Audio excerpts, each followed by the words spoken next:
Uma palavra de amor, uma palavra de Deus.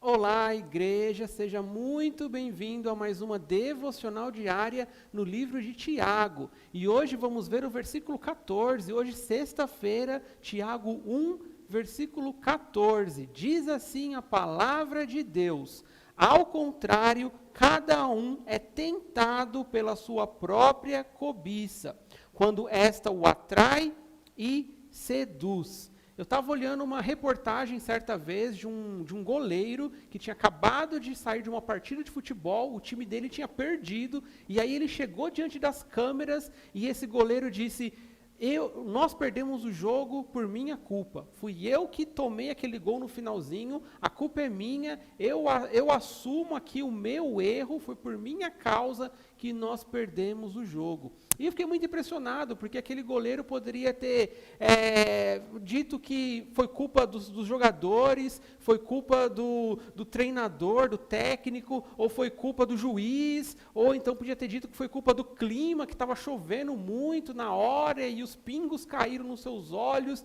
e ele levou aquele gol. Enfim, o goleiro podia ter dado várias desculpas diferentes, mas não, ele assumiu o erro. E nesse texto aqui, Tiago agora ele faz um contraposto, ele diz ali, ao contrário do que está dito no versículo anterior, no que falamos na devocional de ontem, ao contrário de culpar a Deus, ao invés de culpar a Deus, ou ao invés de reclamar de Deus, ou brigar com Deus, ao contrário disso, ao invés disso, eu devo reconhecer a minha culpa. Eu devo reconhecer que eu sou pecador e que a tentação e que o pecado diante da tentação acontece por causa do meu desejo, da minha culpa. E ele vai falar ali que cada um, ele diz lá, ao contrário, então, cada um é tentado pela sua própria cobiça, pelo seu próprio desejo. Cada um, quer dizer que cada um de nós vamos ser tentados. A tentação, ela não é somente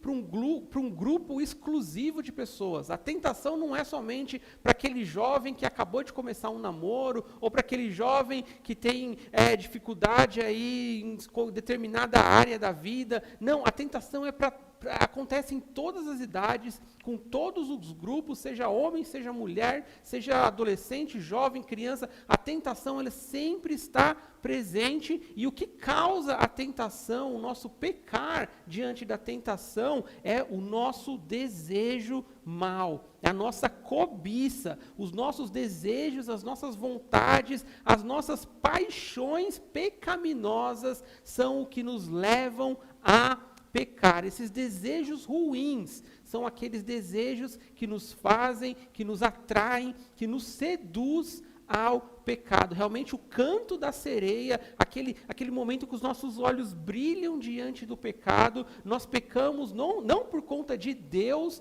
nós pecamos não por conta de Satanás, que pega no nosso braço, pega na nossa cabeça, ou pega na nossa vontade de fazer determinada coisa, e é ele que faz a gente pecar. Não, nós pecamos por conta do nosso próprio desejo que brota do nosso coração, e nós queremos pecar contra Deus. Não deixe, ou melhor, tome muito cuidado para o pecado, o canto da sereia, não te seduzir, não te atrair e seduzir ao pecado, mas pelo contrário, não vacile, não dê bobeira, não deixe a tentação te dominar. Precisamos aí correr da tentação, fugir da tentação. Na provação, nós devemos aguentar firme, porque nós vimos que a provação vem de Deus, é para o nosso crescimento. Então vamos aguentar firme, vamos perseverar. Mas na tentação realmente é para correr, porque a tentação, ela é sempre provocando e seduzindo o crente para agir de uma forma pecaminosa. Para a gente concluir aqui, uma historinha bem comum, né? Sempre é muito comum dizer, né? Se você plantar batata, você nunca vai colher morangos. Já pensou nisso? Se você plantar batata, você nunca vai colher morangos. Isso é uma verdade muito grande, não só para as fazendas, enfim, mas é uma verdade para a nossa vida. Se nós plantarmos ou alimentarmos desejos ruins, nós vamos colher o que é ruim, nós vamos colher o pecado. Se plantar batata, não adianta você orar a Deus, declarar em nome de Jesus, eu ordeno que em vez de nascer batata, vai nascer morango, Deus vai fazer um milagre aqui. Não funciona dessa maneira, certo? A verdade é que se a gente se alimenta, e se a gente planta o que é ruim, o que é pecado, o que desagrada a Deus, nós seremos também seduzidos e vamos colher uma vida de pecados. Então o que eu faço, Odir? O que eu devo fazer? Plantar morangos. Ou o que eu quero dizer com isso? Você deve encher-se do que é bom. Nós devemos gastar o nosso tempo, as nossas amizades, os nossos pensamentos, os nossos hobbies, as nossas atividades, tudo isso nós devemos preencher a nossa vida inteira, preencher com o que é bom, com o que agrada a Deus, com o que é da vontade de Deus, e dessa forma nós vamos nos livrar das tentações. Ainda vamos ter tentações, porque o nosso desejo está lá. O desejo pecaminoso só vai um dia ser resolvido no céu, quando tivermos aquele corpo glorificado, mas aqui a gente vai conviver com um desejo pecaminoso. Mas a verdade é que a gente pode ainda não se deixar ser dominados, e nós podemos não nos deixar sermos seduzidos por esse desejo de pecar.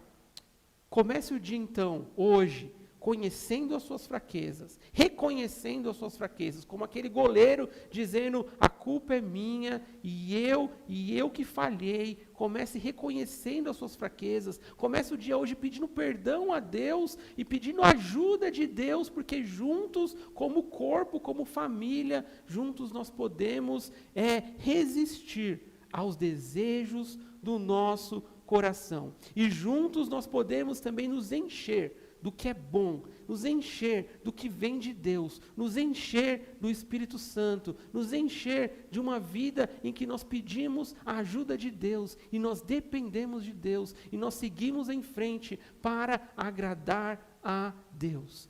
Dessa forma, que Jesus te abençoe o seu final de semana, abençoe a sua vida, e nós retornaremos na semana seguinte, na semana que vem com Gálatas, e depois continuando ainda falando sobre tentação nos versículos seguintes. Que Deus te abençoe. Uma palavra de amor, uma palavra